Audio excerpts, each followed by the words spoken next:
Jujutsu Kaisen Season 2 Part 1 is done and dusted, now out on Crunchyroll for you guys to go and check out. This is like a little mini arc before we get back into the actual things of Season 2. But I'm going to tell you guys my thoughts on it. Smash your thoughts down in the comment section below. What did you guys think of Season 2 Part 1? Did you love it? Did you hate it? Smash it down there. Smash that like button. Click subscribe. And let's talk about Jujutsu Kaisen Season 2 Part 1 now.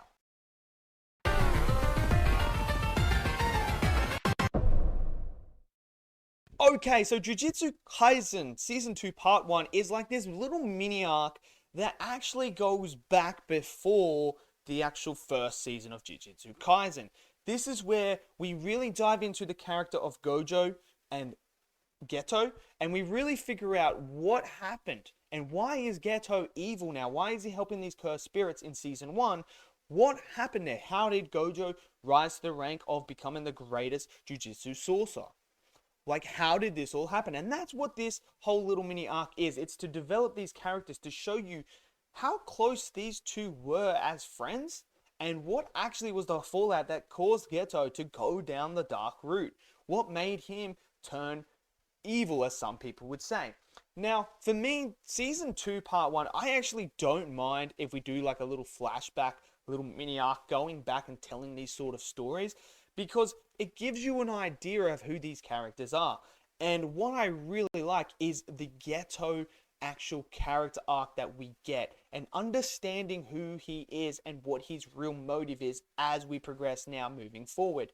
And I feel like this was necessary because I'm someone who hasn't read the manga. I have not read any of the Jujutsu Kaisen manga. I've only just really got into it. I love Season 1.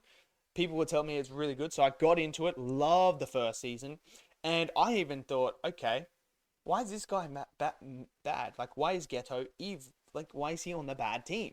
And then getting this little mini arc here showed me this side of this character of someone who was at the Jujutsu High there, learning with Gojo and, you know, going on this thing.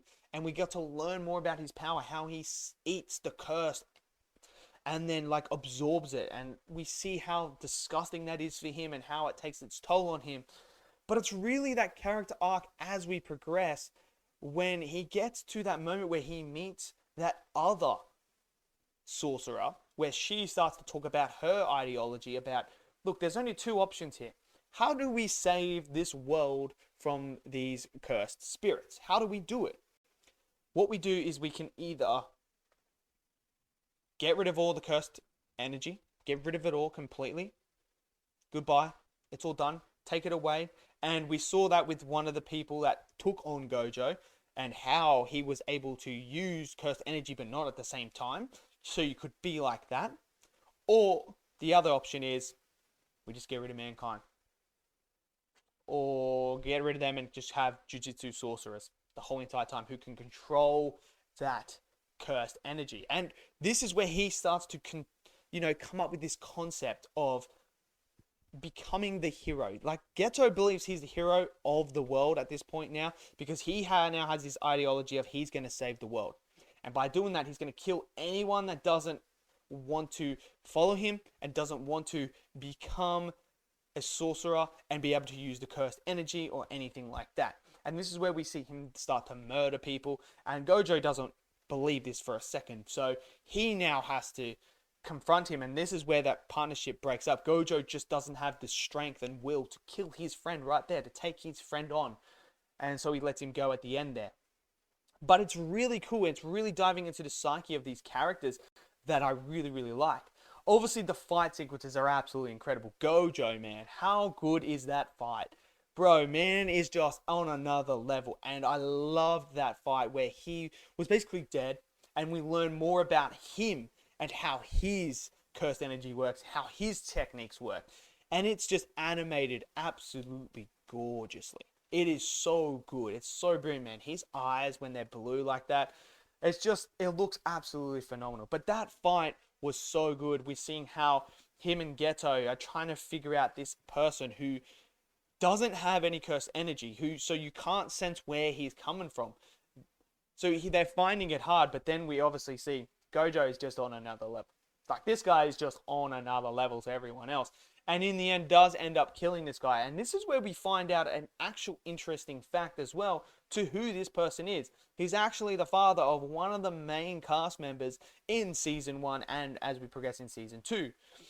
So now we start to feel these dots and these connections in that now show us why Gojo is so invested in certain characters in this season and why he rates them so highly.